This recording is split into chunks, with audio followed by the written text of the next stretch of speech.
കോടതി ശിക്ഷിക്കപ്പെടുന്നതുവരെ നിങ്ങൾ അതിൻ്റെ പേരിൽ രാഷ്ട്രീയമായ വേട്ടയാടലിന് ഒരു നിയമത്തെ ദുർവ്യാഖ്യാനം ചെയ്യുമ്പോൾ വിധത്തിലേക്ക് നിയമ ഭേദഗതി കൊണ്ടുവന്നാൽ അത് യോജിക്കാൻ കഴിയാത്ത ഒന്നാണ്. അതിൽ അഭംഗിയുണ്ട്, അതിൽ ജനാധിപത്യമില്ല, അത് സുതാര്യമല്ല. താങ്കളതിൽ പറഞ്ഞു കുറ്റവാളിയാണെന്ന് തെളിഞ്ഞാൽ താങ്കൾ തന്നെ സമ്മതിച്ചു. അതുവരെ ആ സ്പേസ് ഉണ്ടെന്നേ. ഞാനൊരു ചെറിയ ഉദാഹരണം കൂടി താങ്കളുടെ മുമ്പിലേക്ക് വെക്കട്ടെ ശ്രീകൃഷ്ണദാസ്. ഇപ്പോൾ ഹേമന്ത് സോറൻ ജാർഖണ്ഡിൻ്റെ മുഖ്യമന്ത്രിയാണല്ലോ. ഹേമന്ത് സോറൻ 2024 ജനുവരി 31 അറസ്റ്റ് ചെയ്യപ്പെടുന്നു. എത്ര മാസം ജയിലിൽ കിടന്നു? ഈ നിയമം അനുസരിച്ചാണെങ്കിൽ വെറും 30 ദിവസം മതി. ആ നിലയിൽ മാസങ്ങളോളം ജയിലിൽ കിടന്ന ജാർഖണ്ഡ് മുഖ്യമന്ത്രിക്ക് അങ്ങനെയാണെങ്കിൽ അന്ന് മുഖ്യമന്ത്രി സ്ഥാനം നഷ്ടപ്പെടില്ലേ? പിന്നീട് വന്ന ജനവിധി എന്തായിരുന്നു? എല്ലാ പയറ്റി ജാർഖണ്ഡിൽ നിന്ന് ആ ജയമോഹൻ സർക്കാരിനെ പുറത്താക്കാൻ BJP പയറ്റിയില്ലേ? ആ നാട് മുഴുവൻ ഹേമന്ത് സോറനൊപ്പം നിന്നില്ലേ? ഹേമന്ത് സോറൻ വീണ്ടും അധികാരത്തിൽ വന്നില്ലേ?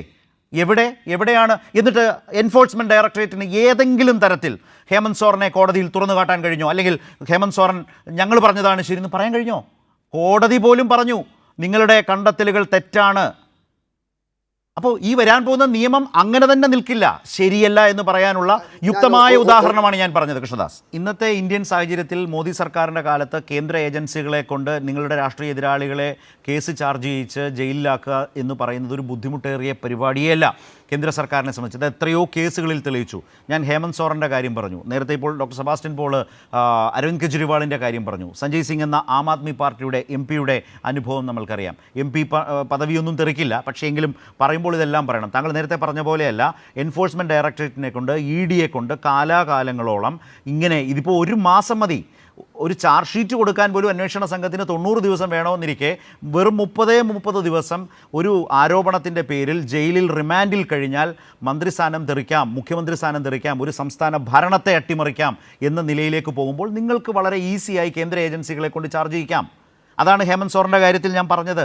ഹേമന്ത് സോറൻ്റെ കേസിൽ 2022 അന്വേഷണം തുടങ്ങി 23 ഹേമന്ത് സോറനെതിരെയുള്ള കുറ്റം കണ്ടെത്തിയെന്നും കൊട്ടേഷൻ ഭൂമാഫിയ സംഘത്തിൻ്റെ ഗുണഭോക്താവാണ് എന്ന് പറഞ്ഞ് അതിലൊരു 8 ഏക്കർ ഭൂമി ഈ ഹേമന്ത് സോറൻ്റേതായിട്ടുണ്ട് എന്നും കോടതിയിൽ പറഞ്ഞു. റവന്യൂ രേഖകൾ ഹാജരാക്കി. കോടതി അതെല്ലാം പരിശോധിച്ചിട്ട് പറഞ്ഞു സോറൻ്റെയോ സോറൻ്റെ ബന്ധുക്കളുടേത് പോലുമല്ല എന്ന നിലയിൽ അന്വേഷണ സംഘത്തിൻ്റെ കണ്ടെത്തൽ പോലും നിരാകരിച്ചു കോടതി. അങ്ങനെ PMLA ആക്ട് പ്രകാരം കോടതിക്ക് തന്നെ ബോധ്യപ്പെട്ടപ്പോഴാണ് ഒരു സംസ്ഥാനത്തിൻ്റെ മുഖ്യമന്ത്രിക്ക് ജാമ്യം കിട്ടുന്ന അവസ്ഥയുണ്ടായത്. അതിന് 30 ദിവസത്തിനപ്പുറം മാസങ്ങളോളം ജയിലിൽ കിടന്നു. ഈ നിയമ ഭേദഗതി വെച്ച് വെറും 30 ദിവസം മതി.